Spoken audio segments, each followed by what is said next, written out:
Welcome back, Fertility Ain't Fair family. It is your host, Brent, and we are getting into a couple of different things with Dr. O, who is also known as Dr. Olymphia O'Neale-White. She is an extraordinary professional dedicated to education, public speaking, and advocacy as a career consultant, teacher, clinician. And she is passionate about cultural inclusion, awareness, competency, all within the social work field. She is also the founder of Through My Lens Consulting LLC, where she brings a number of different things to inspire the next generation of, as she puts it, professional troublemakers. And she also specializes in reproductive mental health. Yes, she is a girl's girl for us. She is dedicated to advancing reproductive education, and she is deeply influenced by her personal journey and experience with infertility and child loss, which you will hear all about in this episode. Yeah, it's going to be a good one. Another good one, I should say. We're going to tackle her journey, what she went through, how she got herself out of her grief space and out of this cycle of chaos, as she puts it, dealing with infertility and loss, how she has moved into the reproductive mental health space as a provider. And we also have a huge surprise in this episode. Something big happened to her literally before she got on to do this episode. So, hear more about that and how that also impacts discussing fertility with people like partners and spouses. And we're also going to get into what National Infertility Awareness Week 2025 means to her.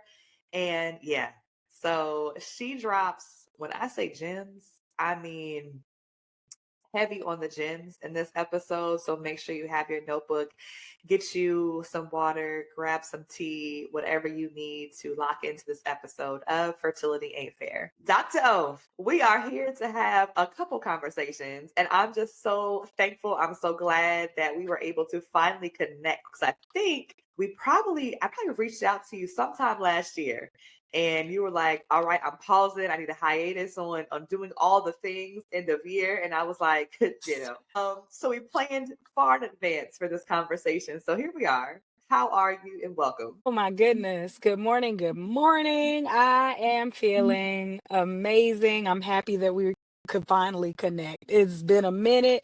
I appreciate even being invited to be in the space and to hold this conversation with you, girl. I'm here for it. Yes, I'm here for it as well. I thank you again for saying yes to a stranger. I am a sliding your DMs kind of girl when it comes I to know this. that. And I've just been so blessed to have so many of you all say yes. And so, I could do this alone, but I would rather not. And I want to bring as many diverse voices to the space and hold space for people who have stories that are bigger than mine to impact somebody else. So let's just jump on in. My unofficial official icebreaker for all of the guests on this podcast is, how do you in this current moment or season of your life define yourself? Any words, phrases you want to give to let us know a little about who you are as we jump into some very personal conversations in a minute. My goodness. Okay. Well, you know what? How am I defining myself? Y'all, it's Dr. O. For those that know me on a real personal tip, it's just Olympia. I am the founder and executive trainer for my business Through My Lens Consulting Services. I am a very proud clinical social worker or therapist. I am a big up Caribbean American woman, and I'm also very much so a reproductive advocate. I guess those would be the things that I use to kind of describe myself in the season of life where I am. I do a lot of different things. Um, Terms, words, advocate, social worker, believer, um, woman. What you mean? And that in itself is a complex term, okay? Okay. Um, that in itself, um, it in this season of life, I am journeying towards self as I walk in purpose, and it's something fun to do. That was very good. That is very good. Okay. It's giving Tabitha Brown-esque energy, and I'm here Listen, for Auntie it. Tab, dude, don't compare me to Auntie Tab like that. Listen, okay? But it's definitely you. It is you. It is unique. And so thank you for sharing those things. I know that that can be for some an off guard kind of like I don't know what to say. And there's no right answer, so you're never wrong. It's about you. So you mentioned being a fertility advocate, infertility advocate, and working in the reproductive health space. And so let's just jump on into that first, because I know we're going to get into your work and what you do as a provider, and a couple other things. But I think the root of probably influencing you getting into the mental health space for our community was started by your own journey.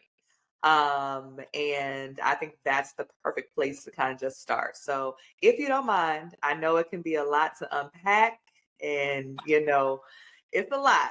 Trust me, I know.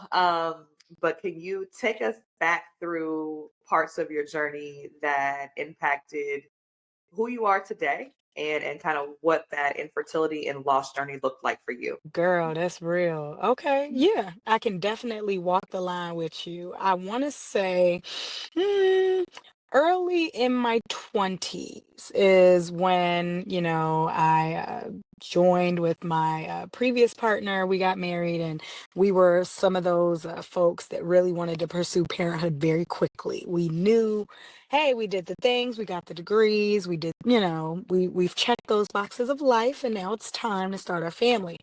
And while going through that experience, we ended up finding out that I had PCOS, or polycystic ovarian syndrome, and it wreaked complete havoc on my life. Okay. And it was during the good old time of COVID. So it was one of those double whammy. And I remember gaining excessive weight, my period being absent for months at a time. Um, Out of nowhere, I went from being like healthy, good 20s type person to overweight, high blood pressure, pre-diabetic, almost hadn't had a cycle for like a year type person. It was crazy. I couldn't understand.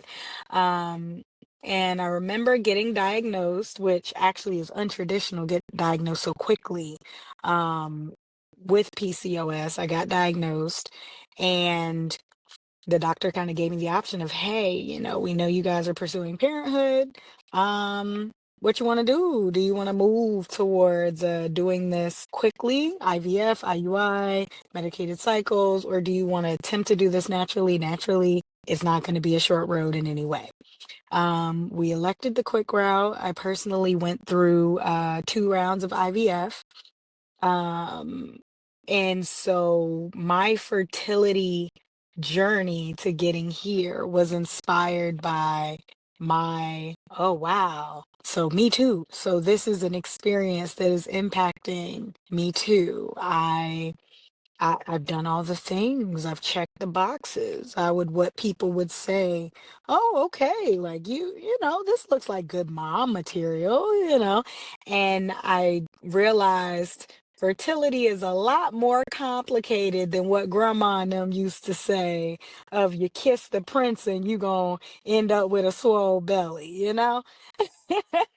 And so I went through that experience. We did get pregnant. Sadly, I did lose my son due to a silent miscarriage.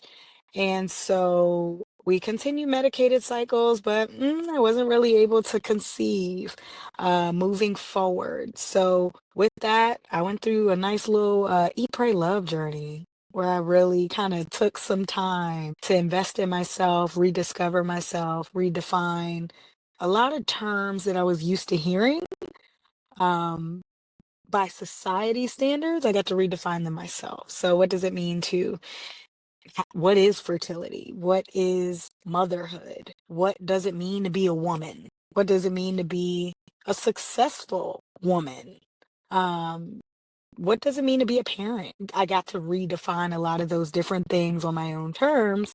And in redefining those things, I realized, oh my goodness, there are a lot of women out here, a lot of men out here, a lot of folks that are struggling with fertility challenges or other reproductive challenges, right? That whew, are really hitting them hard. How do I support them and give them the same love that I was able to reestablish in myself? So that's kind of what led Dr. O to where she at right now.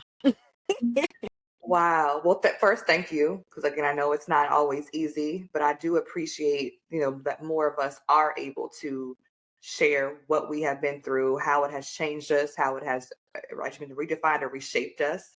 I love that you said that. I heard that recently on another episode that's not out just yet from a woman who went through infertility for several years and ended up without children and decided to move on from that and to say, I'm going to live past this and I'm going to move forward, child free, not by choice. But she really talked about how I had to redefine those definitions, as you mentioned, or redefine milestones, right? Because with children, a lot of times milestones are built into your life. And so now, what could that look like if you do not have them, or if it's not the road that you thought it was going to be? So thank you for sharing that because I think that's really important, and I feel like that's in some ways the season that I'm in. And in terms of like, okay, what does life look like? What did I think it was going to look like? What is it, currently looking like? And then how can I be at peace with whatever it is? And that's hard. It's Mhm. hard to, kind of have your expectation bubble burst. And you were again so young, right, in your 20s. And so I think people are like, oh, it's always like, oh, you're 20, oh, you're fine. Oh, you have Oh, you have so much time. time. Don't worry Oh, about it. Oh, losses are so common. But it doesn't matter when it happens. It is going to impact you for the rest of your life. And there are beautiful things that I think, as you mentioned, that come out of that though. Did you feel like you had support? Because you mentioned like society's definitions, and I think that is huge. But internally of one's family, friends, did you all have support going through the journey and then also going through your loss? Like were they aware? Because everyone doesn't tell, everyone what's sometimes happening when it comes to this. So were you open about your journey with your family or was it different? oh my goodness. Yes and no, right? Like, yeah, I would dare to say that one's a little complicated. Like, yes, I was pretty open about my journey just because I guess what was going on at the time, right? COVID-19. On top of that, um, at the time I was partnered with someone who was in the service, and so we were overseas. So it was a very different experience to have because my doctors did not look like me. I wasn't in my own space, I guess, like, just in the country. So that was the connection I had. So it was like I had to share. I couldn't. That isolation was dangerous. So I would try to talk about it. But I definitely had my challenges where, I try to express what was going on, what was happening. And, just like you said, folks were kind of, oh, you're so young. Oh, you guys just, it'll happen when it's meant to happen. Oh, well, losses do happen. Well, maybe it's just not the right time. Well, have you looked at your diet? Well, have you? And so there were certain things that I would disclose to certain folks. And then after getting burned a couple times, there were things I learned to kind of hold a little tightly to myself. So I would share, but it depended on the environment. I think one of the most impactful memories for me was being in the church. I sung in the choir. I was very vested and involved. And I remember someone telling me that maybe it was my lack of prayer or my lack of faith or my lack of engagement with the word, that was kind of impacting. And so at that time, I was young. I always say young and dumb, still had some growing and glowing to do.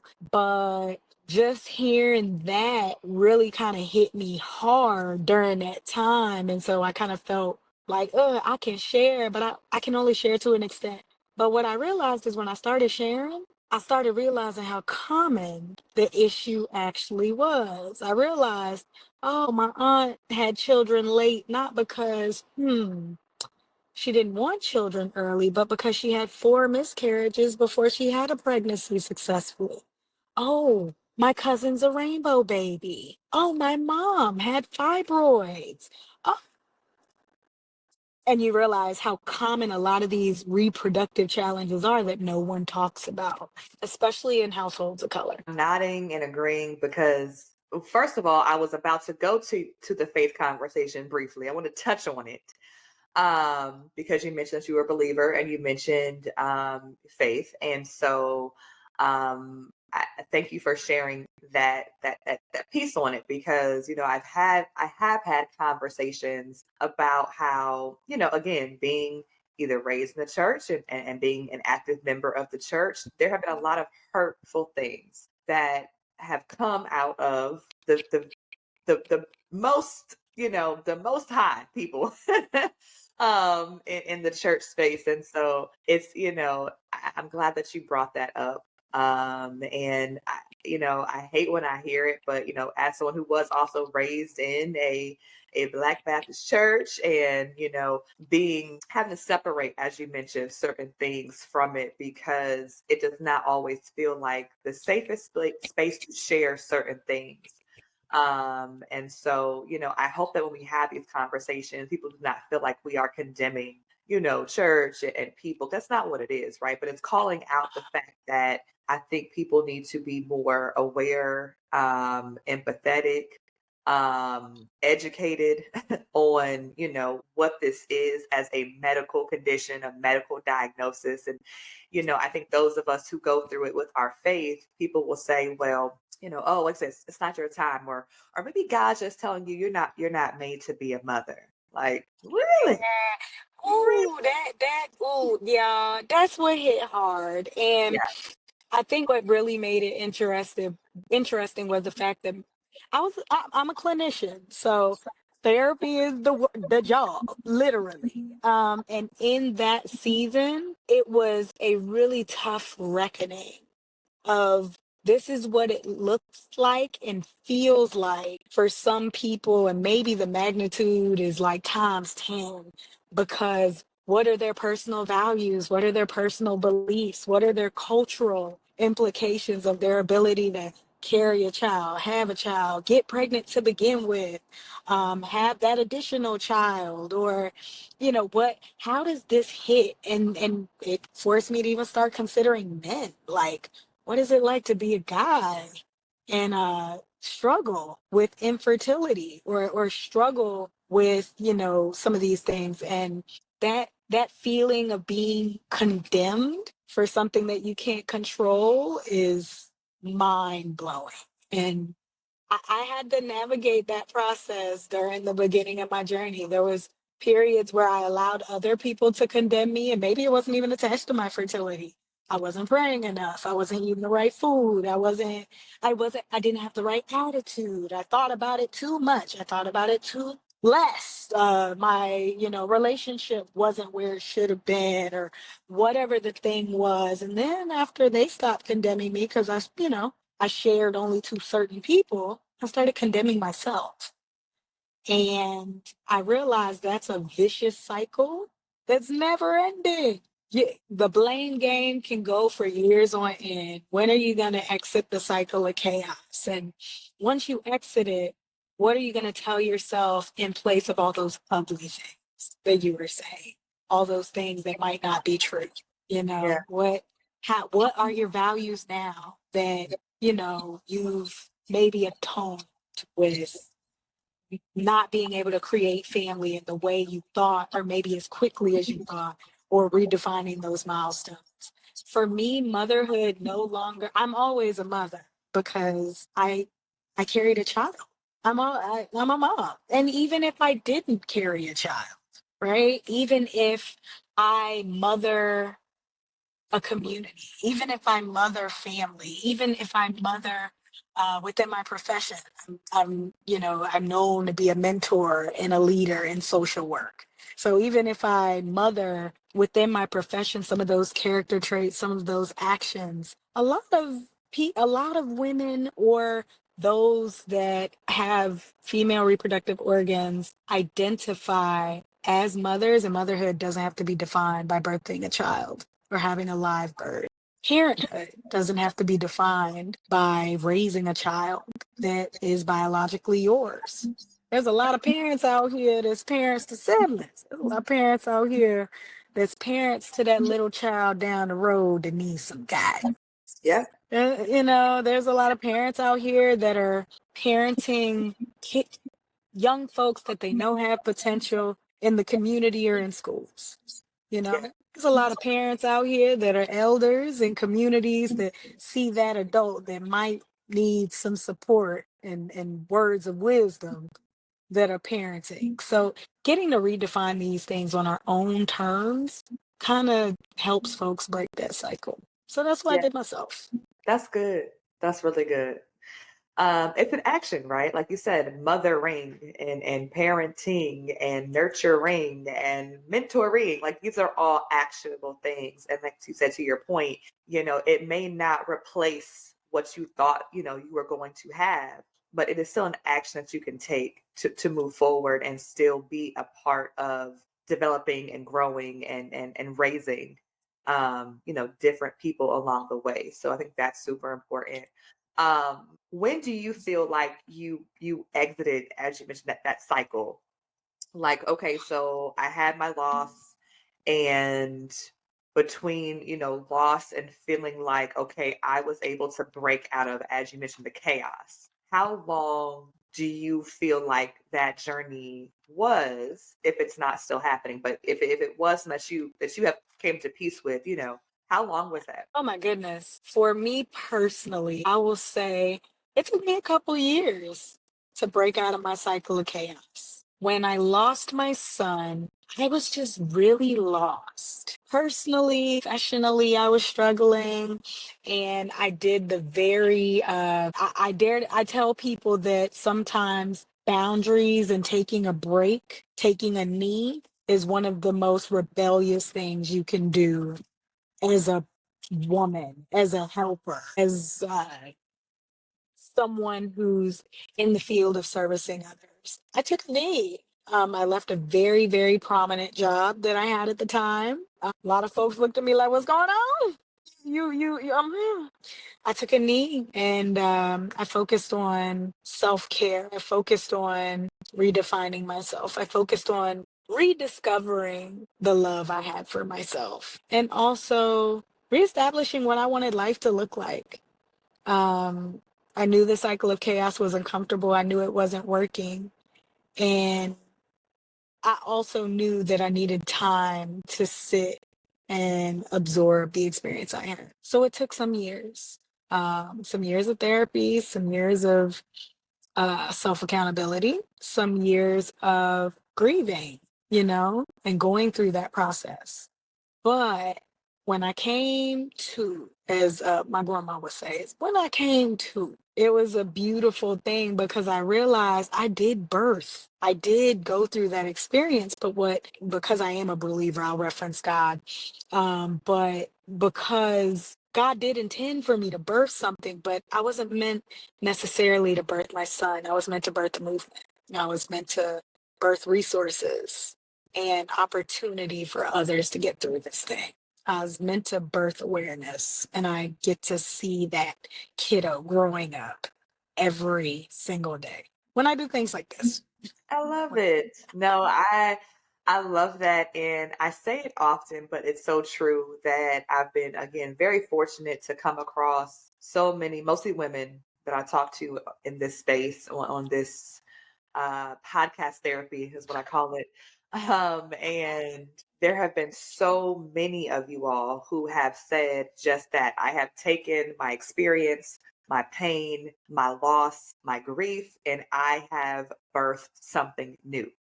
And it could be a business, it could be a passion project, it could be a resource, it could be a jewelry line, whatever it looks like. But the amount of women that I come across that have literally taken their journey and created something new. And as you mentioned, I'm able to watch that thing grow up and I can nurture it and I can love it. It's just always inspiring to me because someone told me, I've been on this journey for 7 odd years now. It's been a while.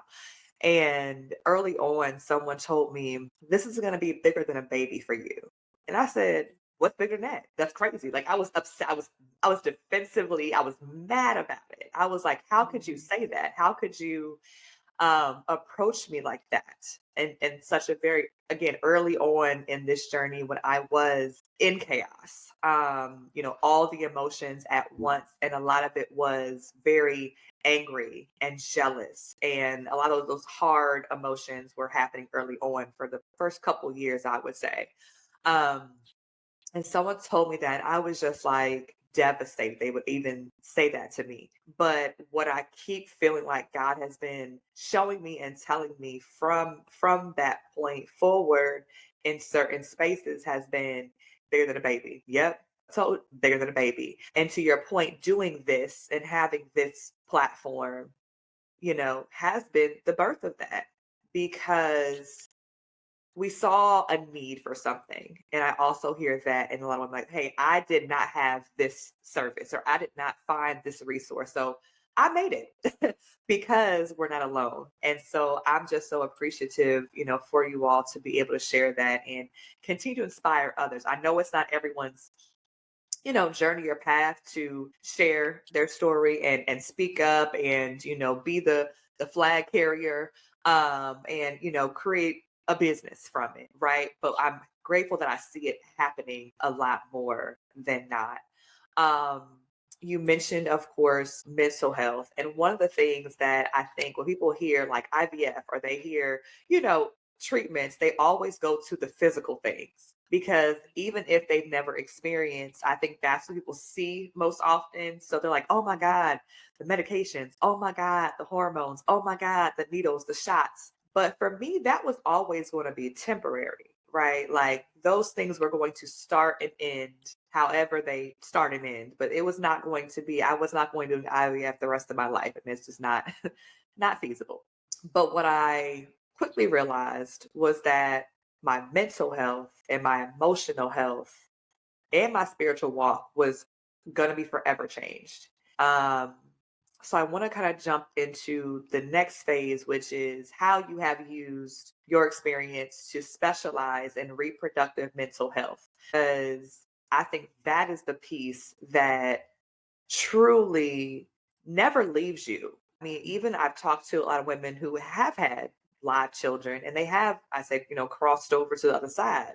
But one thing they still say is that, I'm never not going to be an infertility person. I'm never not going to be an infertility advocate because that has changed me forever, child or not. So, how have you gone into this space and how has that affected or changed you as a provider, as someone who's able to help others through the unthinkable and the unplannable, quite frankly? Man, listen. I always tell folks it's very funny. I pick and poke because people assume that mental health providers don't, you know, have their own struggles or chaos sometimes just because we have the expertise. What did a patient tell me once? We have the answers. And what I often tell them, life is ghetto for everybody. In my personal opinion, adulthood is the worst hood that I've ever lived in. And then up street down the corner is where the real folks live at. That's parenthood.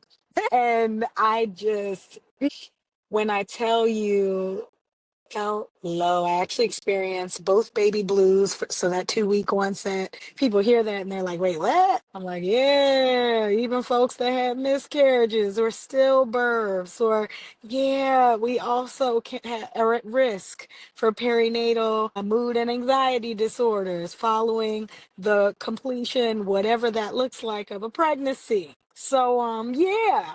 I experienced postpartum depression and baby blues, and those things, they hit hard. And that attached to that grief really shook me to my core. And I I knew logically as a provider, there's options, there's a way out, there's resources. You just gotta find it.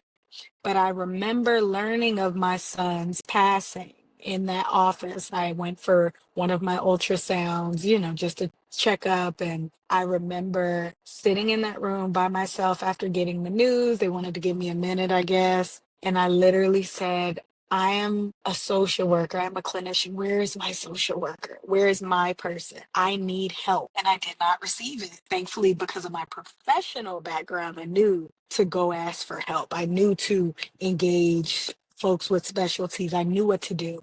But after I got out the fog, I was like, oh my goodness, what if someone didn't know? What if I wasn't asked? So it's very possible others aren't being asked either.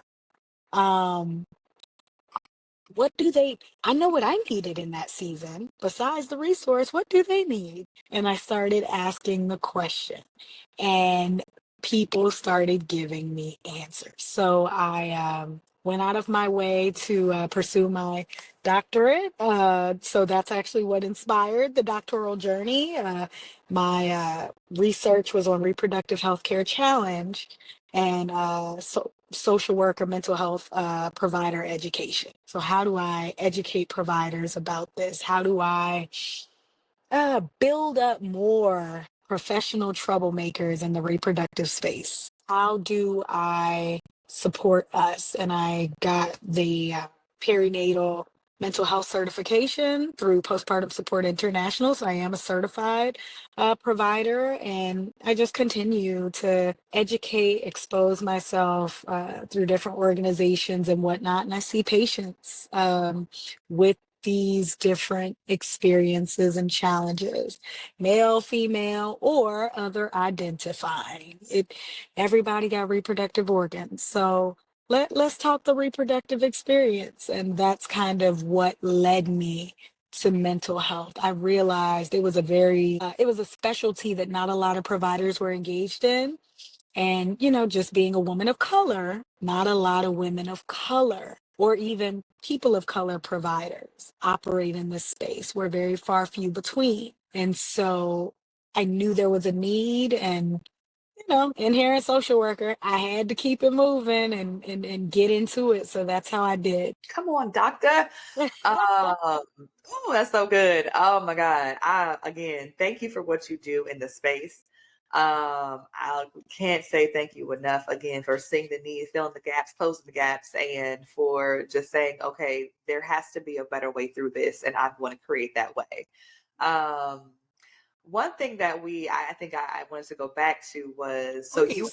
you were married when I you was. experienced, okay, at first got diagnosed and had, okay. So what happened right before we jumped on our conversation was life changing because Miss Ma'am got engaged. She Okay. did, yeah. Have someone who just got fully engaged, like that's so exciting. So obviously you have moved on to your next relationship, but there was a transition there. And so you went through it with one person. Obviously that relationship ended and you have moved on and found love and are engaged again. And we're super excited for you. But that also now is someone who I'm assuming needs to know all the things about you and is coming into this space, possibly not knowing what you experienced, right? So if you met someone brand new, right? And so I wanted to ask that question as to when you were, let's say, dating, you're now fiance, okay? Um, Fiance. when you were dating, when did the conversation about family and children and past life experience, and this would be including infertility and loss, when did that come up, and how were you prepared? Were you nervous? Like, what were the feelings that you had? Or maybe you were like, this is what it is, take it, leave it. Mm. But what were the feelings that you had? Because that could be, I've heard a woman tell me before that she felt like after she knew that she was not able to have her own children, that she dated down for a long time Oh. because she felt like she was not, like, subconsciously unworthy, because she felt like, well, I know I'm not going to be able to give you this, in that time frame of being in the childbearing years, Yeah. dated multiple men who I probably had no business dating. But she was like, now I could look back. She's in her 50s now and said, I could look back and identify I was dating like this because I feel like I was missing a piece of being a valued or worthy woman, a valued woman. So again, not wanting to bring that, of course, that's her journey, but just saying, how did you feel having to bring that into a new relationship? It's real. Okay. That's like a real statement. And let me walk through it real quick. We definitely took some time getting here. And honestly, I had the conversation with my partner about my fertility status and kind of the impacts to my diagnosis and different things. I had that conversation with him very early. Um, but I'm just big on disclosure, and I realize that's also a part of me that allows me to sift through the folks I may not need to be dealing with. You feel me? And I'm not gonna sit here and discount, that person's experience at all because that's real. There's a lot of clients that I see and I personally experienced it for some time as well, where you do date down, respectfully, disrespectfully. You kind of, it's almost like there's a part of you that feels unworthy or undesirable or whatever because you can't do the thing. So you have to be willing to deal with someone who, may be more accepting of that. And I think boundaries is one of the biggest things to kind of addressing that. Um, and kind of setting those boundaries in the relationship early or with yourself early. What do you want from a relationship? And that's also why it's important to start redefining some of those terms and things. Because if I say I'm unvaluable because I can't achieve motherhood naturally, then how does that interact or impact how I engage the world? So with my fiance, we had the conversation very early about my fertility status, about the diagnosis, about how it hits. And we both talked about fears. I was very open and honest about being half past terrified to re-engage fertility treatment again if that time were to come. There was a level of comfort that he gave me by saying, "Eh, and if we don't, we don't. And if we do, we do. And if you don't want to, we don't have to." And I think for me and my relationship, that worked. Um, for every person, it might be different, right? You might want to re engage fertility treatment, or you might want to pursue parenthood in very non traditional ways. I'm a foster parent also. So, I do foster care. And that's a way that I also nurture parenthood. So it just depends on you, but you have to figure out who you are, where you stand, what your values and beliefs are. After you figure that out, you're able to get into a relationship with someone and be honest about what you need and what you want.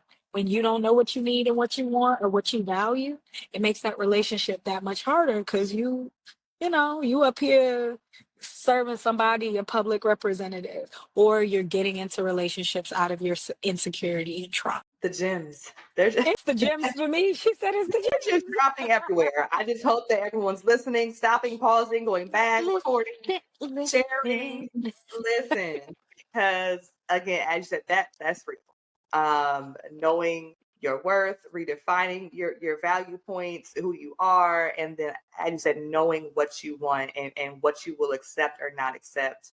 And I do agree. I feel like, going into this very upfront and very honestly and very, I just said early on, is very beneficial. Again, everyone's different, but I think it's personally, I feel like it's very beneficial because as you said, you can filter out very quickly those folk who may not be the right person, and you'll probably know very quickly based off of their reaction or their response or how they show up for you or not show up for you, if that's your person. So yes, well, congratulations again to you guys. We'll be looking and on the IGs and all the good things to see what's coming up with you guys, but that's super exciting.